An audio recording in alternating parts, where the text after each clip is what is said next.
আমার খাসিয়া সিফা ভিসিডিসির ভালোর পৰা আমাক প্রেসার কুকার এটা দিলে খুবই ভাল লাগিল আগন্তুক দিনে যাতে আমার দৰমাৰ কথা অলপ ওপৰলৈ কয় সেই বিষয়ে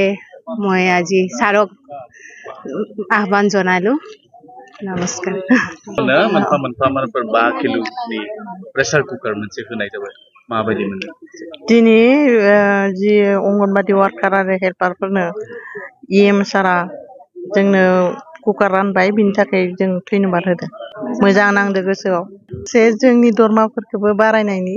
आखायाव लायो बिनि थाखाय जों खावलायनाय जाबाय दिनै नैबे जोंनि खासा सोरबा पिसिडिसिनि सिङाव थानाय जेसेबांखि अंगनबादि वर्कार आरो हेल्पार दङ आरो आशा बिथांमोननो जोंहा पिटिसि सरकारनिफ्राय फैनाय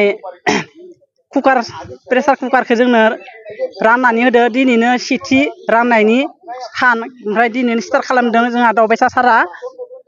बिनि थाखाय जोङो बेखौ होनायनि थाखाय जों एसे गोजोननाय मोनदों आरो जों पिटिआर सरकारखौ खावलायनो सानबावदों जाहाथे जोंखौ अननानै आगोलाव जेसेबां खममोन जोंनि दरमाया दा एसेबाव आरो